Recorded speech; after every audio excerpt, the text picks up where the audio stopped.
प्रधानमंत्री बने तो क्या करेंगे राहुल गांधी? बताया अपना master plan. Harvard Kennedy school के एम्बेसडर निकोलस बंस के साथ बातचीत में राहुल गांधी ने कहा कि अगर वह प्रधानमंत्री होते तो वह विकास दर की बजाय जॉब यानी नौकरियों पर फोकस करते। शुक्रवार को निकोलस बंस के साथ बातचीत के दौरान एक सवाल के जवाब में कांग्रेस नेता राहुल गांधी ने कहा कि अगर वह प्रधानमंत्री होते तो विशुद्ध रूप से विकास केंद्रित नीति की तुलना में रोजगार सृजन पर अधिक ध्यान केंद्रित करते।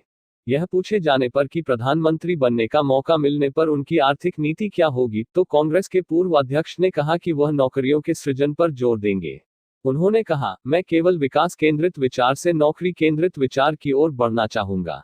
मैं कहना चाहूंगा कि हमें विकास की जरूरत है, मगर उत्पादन, रोजगार सृजन, जॉब क्रिएशन और वैल्यू एडिशन को आगे बढ़ाने के लिए हम सब कुछ करने जा रहे हैं। अगर वह प्रधानमंत्री के रूप में चुने जाते हैं तो वे किन नीतियों को प्राथमिकता देंगे? इस सवाल के जवाब में उन्होंने आगे कहा कि मौजूदा वक्त में अगर हमारी वृद्धि को देखें तो हमारे विकास और जॉब क्रिएशन के बीच संबंध का प्रकार वैल्यू एडिशन और उत्पादन के बीच होना चाहिए, ऐसा नहीं है। वैल्यू एडिशन को चीनी लीड करते हैं। मैं ऐसे किसी चीनी नेता से नहीं मिला जो मुझसे कहता है कि मुझे नौकरियों की समस्या है। अगर मैं इसके ठीक बगल में जॉब नंबर नहीं देखता हूं, मेरे लिए 9% आर्थिक विकास का कोई मायने नहीं रह जाता। कांग्रेस के पूर्व अध्यक्ष राहुल गांधी ने देश में संस्थागत ढांचे पर सत्तापक्ष की तरफ से पूरी तरह कब्जा कर लेने का आरोप लगाते हुए शुक्रवार को कहा कि निष्पक्ष राजनीतिक मुकाबला सुनिश्चित करने के लिए जिम्मेदार संस्थाएं अपेक्षित सहयोग नहीं दे रही हैं। उन्होंने अमेरिका के जानेमाने शिक्षण संस्थान हार्वर्ड केनेडी स्कूल के छात्रों के साथ ऑनलाइन संवाद में असम विधानसभा चुनाव के दौरान भाजपा के एक विधायक की कार से ईवीएम मिलने का भी उल्लेख किया। कांग्रेस की चुनावी असफलता और आगे की रणनीति के बारे में पूछे जाने पर राहुल गांधी ने कहा, हम आज ऐसी अलग स्थिति में हैं जहां वो संस्थाएं हमारी रक्षा नहीं कर पा रही हैं जिन्हें हमारी रक्षा करनी है। जिन संस्थाओं को निष्पक्ष राजनीतिक मुकाबले के लिए सहयोग देना है वो अब ऐसा नहीं कर रही हैं। उन्होंने आरोप लगाया कि सत्तापक्ष की तरफ से संस्थागत ढांचे पर पूरी तरह कब्जा कर लिया गया है। इसके साथ ही उन्होंने दावा किया कि सत्तापक्ष से लोगों का मोहभंग हो रहा है और यह कांग्रेस के लिए एक अवसर भी है। कोरोना संकट और लॉकडाउन के असर पर कांग्रेस नेता ने कहा, मैंने लॉकडाउन की शुरुआत में कहा था कि शक्ति का विकेंद्रीकरण किया जाए। लेकिन कुछ महीने बाद केंद्र सरकार की समझ में आया, तब तक नुकसान हो चुका था। अर्थव्यवस्था को गति देने के उपाय से जुड़े सवाल पर कांग्रेस नेता ने कहा, अब सिर्फ एक ही विकल्प है कि लोगों के हाथों में पैसे दिए जाएं। इसके लिए हमारे पास न्याय का विचार है। उन्होंने चीन के बढ़ते वर्चस्व की चुनौती के बारे में पूछे जाने पर कहा कि भारत और अमेरिका जैसे देश लोकतांत्रिक मूल्यों के साथ ही समृद्धि और विनिर्माण क्षेत्र के विकास से बीजिंग की चुनौती से निपट सकते हैं। कांग्रेस नेता राहुल गांधी के विचार से आप कितने सहमत हैं, नीचे कमेंट में जरूर बताएं। और इस वीडियो को लाइक करें, चैनल को सब्सक्राइब करें। धन्यवाद।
कांग्रेस नेता राहुल गांधी के विचार से आप कितने सहमत हैं, नीचे कमेंट में जरूर बताएं। और इस वीडियो को लाइक करें, चैनल को सब्सक्राइब करें।